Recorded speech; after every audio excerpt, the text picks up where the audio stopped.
তাহলে প্রত্যেকটি ভারতের মুসলমান এই ভিডিওটি কান দিয়ে শোনো। আমরা তো সেই মুসলমান যেই জাতি ঠিক 1947 সালে তোদের পাশে দাঁড়িয়েছিল, তোর স্বাধীনতা যুদ্ধের সাথে ছিল। মুসলিমরা জেলে গেছিল, ফাঁসির দড়িতে বুঝছিল, কিন্তু কেউ বলে না মুসলিমদের ত্যাগ কই গেল। আজকে যখন আমি স্কুলে যাই, কলেজে যাই, তখন দেখি আমার মতো দেখতে কেউ নেই। মাথায় টুপি পরা, দাড়ি রাখা, নাম মোহাম্মদ, এইগুলো এখন যেন অভিশাপ।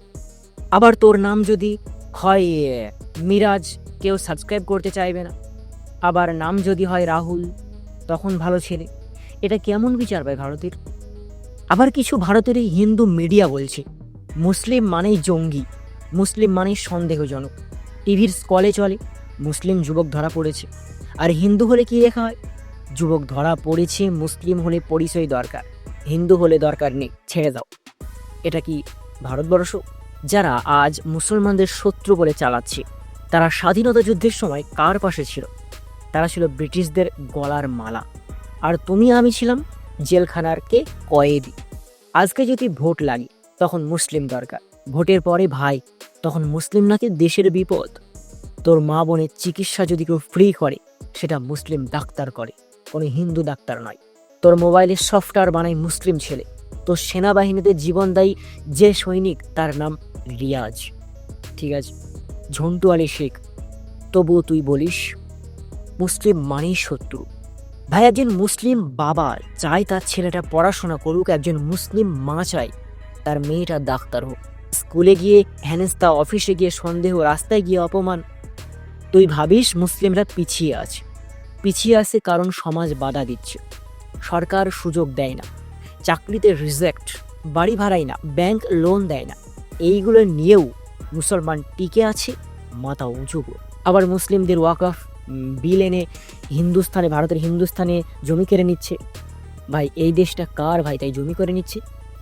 ঠিক 25 কোটি মুসলমান যদি শত্রু হয়, তাহলে তুই কাকে দেশবাসী বলবি? আমরা রক্ত দিতে পছন্দ কর দিই, দেশপ্রেম দেখাই, তাও আমাদের সন্দেহ করা হয়। এই দেশ যদি তোর হয়, যদি হিন্দুস্থান হয়, তুই যদি নাগরিক হোস, তাহলে আমি কেন হব না? তুই ভাবিস আমরা কিছু বললে দেশদ্রোহী, আমরা চুপ থাকলে দুর্বল? তাহলে বল আমরা কি করব? আর শুন, মুসলিম মানে কি পাকিস্তানি? তাহলে বল, যে মুসলিমটা কার্গিল যুদ্ধে শহীদ হলো, সে কার জন্য মরল? আমরা দেশকে ভালোবাসি ভাই। তুই যতই মিডিয়ার কথা শুনে আমাদের আলাদা করার চেষ্টা করিস, আমরা তোর ভাই। আমার জন্য আল্লাহ সেরা, তোর ভগবান আল্লাহ দুজনেই চাই ভালোবাসা।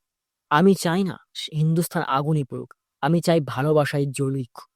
অন্য দেশ দেখে যেন বলতে পারে যে ভারতে হিন্দু মুসলিমের মিল দেখে যেন জ্বলে অন্য দেশ। এটা কর, মুসলিমদের আগুন লাগাস না ভাই, দয়া করে বলছি। তুই আমাকে মারিস না ভাই, তুই আগে আমার চোখে চোখ রেখে দেখ, আমিও তো তোকে ভাই। আজ মুসলিম মানে যদি শত্রু হয়, তাহলে তুই এই দেশের ভবিষ্যৎ শেষ করে দিচ্ছিস। আমি কোনো দোষী না ভাই, আমি শুধু মুসলিম, আর তোর মতোই এই মাটির সন্তান। ভিডিওর শেষে শুধু একটা কথাই বলি, আমরা যদি একসাথে না থাকি, তাহলে কেউই থাকবো না।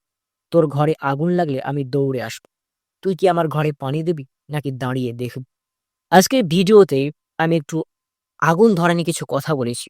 তো এই ভিডিওটি যারা শিক্ষিত জ্ঞানী বুঝবে, তারাই ভিডিওটিকে বুঝবে। আজকের মধ্যে বিদায় নিচ্ছি। যাদের গায়ে আগুন লাগবে, কাঁটা লাগবে, বা অনেক হিন্দু ভাই এই ভিডিওটি দেখছেন ইতিমধ্যে, তাদের হয়তো গায়ে কাঁটা লাগবে না ভাই, আমি বাস্তবতা তুলে ধরেছি। 1947 সাল থেকে শুরু করে ভারতের হিন্দু মুসলমানের যে ব্যাপারটা শর্টলি আমি বলে দিয়েছি।